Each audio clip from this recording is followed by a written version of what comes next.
Shoutout guys, good morning, good afternoon, good evening sa lahat. Welcome to my YouTube channel, Rosalski TV. Guys, andito tayo para mag-vlog po ulit Pero magsha-shoutout po muna tayo and pakisuportahan po. Etong si Kuya Bal, si Kalingap Rab at si Ate Edna at ganun din yung mga reactor ng Kalingap na legit. Guys, suportahan po natin siya.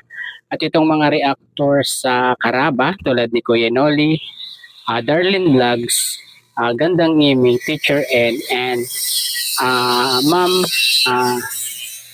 sino ba yung isa? Hindi ko gaano, Ma'am Anje Di Vera. Pakisuportahan po natin yan. Ito na nga tayo guys. At masaya tayo kasi inilabas na ng Velvet Box. May inilabas silang video yung trip to Korea. Simbolo yan na talagang tuloy na sila papunta ng Korea. Yung Velvet Box trip na yan business trip sa Korea. Guys, napakasaya natin yan guys At aabangan natin yung magiging vlog diyan ni Kalingap Rab, di ba guys? Pero guys medyo nalungkot tayo kasi may mga lumabas na reels na parang sinasabi na 50-50 pa daw na makasama yung dalaga natin papunta ng Korea guys. Pero paano naman mangyayari yon talagang ginastusan yan ng Velvet Box hindi naman gastos ng Kalingap yan. Walang alam ang Kalingap diyan kasi yung Velvet Box mismo ang gusto na makasama itong dalawa, di ba guys? At ang tanong ko guys, sino kaya itong pipigil na ito? Bakit naging 50-50 na lang ang chance para makasama itong dalaga papuntang Korea, di ba guys? Sino ba ang may karapatan na pigilan ito? At ang tanong, bakit? Anong dahilan nila kung ba't hindi nila gaanong pinapayagan itong si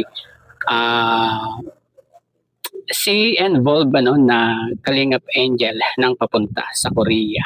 Guys, baka nakakalimutan nila guys na meron po siyang kontrata dito sa Velvet Box, di ba? At saka wag naman sana nilang pigilan ito kasi matagal-tagal na itong plano ng Velvet Box na makapunta first trip nga nila ito ng ibang bansa na kasama itong mag-asawa ni Kalingap Rab at ito ng ating EDC, di ba guys? Pero bakit may mga tao na ayaw makasama? Guys, dapat malinaw yung kanilang mga dahilan, mga para pigilan para hindi sila pumayag na at alam ko diyan guys hindi lang yan makakasama kung talagang ayaw talaga ng personal na ito ng angels na to na sumama na doon guys. Pero ang ganun sa akin nakakahiya yun guys kasi bago pa yung mga issue na mga lumalabas na yan planado na to guys at ito nasabi na dito sa dalawa kaya walang dahilan para mag-back out kasi business trip naman ito ng Velvet Box business dahil sa business kaya ito nagawa, di ba? Pero bakit talaga may mga tao na at sayang din guys, di ba? Sayang din ito kasi isa rin 'yan sa lugar na gustong puntahan siguro nitong isang Kalingap Angels na ito pero merong mga tumututol, 'di ba guys? Ay nako, wala na lang talaga akong masabi At yan guys, ating abangan na lang sa mga susunod na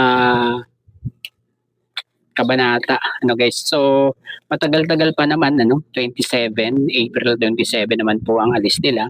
Matagal-tagal naman pa yung na yan para tayo ay mag-conclude na talagang hindi makakasama guys. At least may chance pa tayo 50-50, di ba guys?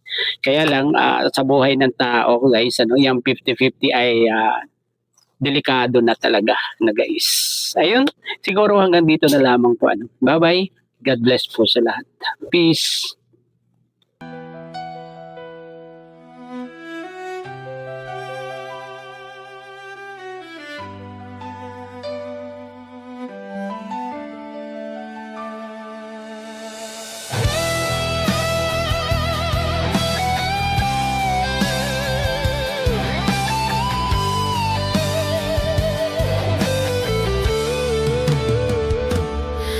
Para sa inyong kaalaman, uulitin ko lang ulit, walang nagsabi sa akin na tumigil ako. Sarili kong desisyon ang lahat, hindi nyo alam ang bigat ng bawat sagot.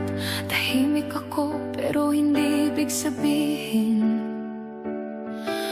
wala akong dahilan, wala akong damdamin.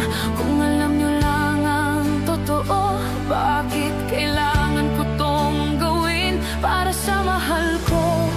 At kung galit kayo, sige lang, pero di nyo alam ang aking pinagdadaanan.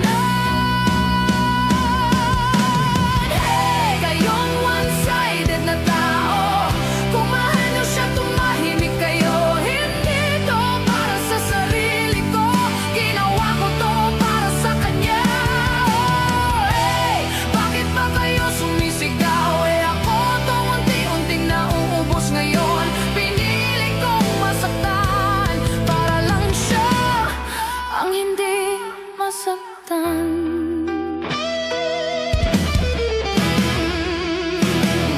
Huwag nyo ring idamay si Douglas, wala siyang kasalanan sa lahat ng to. Masakit din sa kanya, di nyo ba nakikita? Pero pinipilit niyang maging matatag para sa akin. Utang ko sa kanya ang lakas ko, sa gitna ng gulo siya ang sandigan ko. Kaya tigilan nyo na ang sisi, dahil hindi nyo alam ang buong kwento. Maniwala kayo sa akin, hindi lahat kailangang ipaliwanag. May mga bagay na pinipiling ilihim dahil may respeto pa. Hey, di nyo kailangang malaman lahat, hindi to palabas para sa kasiyahan nyo lang. May respeto ako sa pinagsamahan, kaya hindi ko to ilalantad kailanman. Hey, bakit ba kayo naghahanap pa ng sagot na hindi ko pa kayang ibigay sa inyo?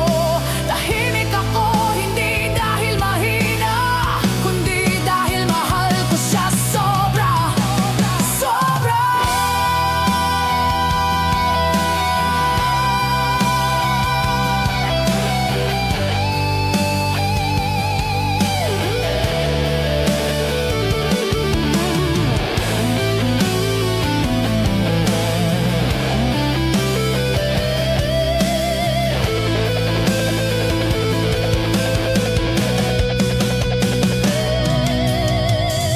Kung pwede lang sana ipakita lahat ng luha sa likod ng ngiti ko, pero pinili kong manahimik para hindi siya masira sa mundong to.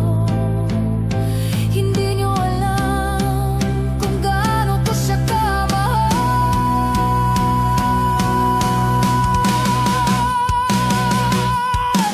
Hey, kung mahal nyo siya, tumigil na kayo.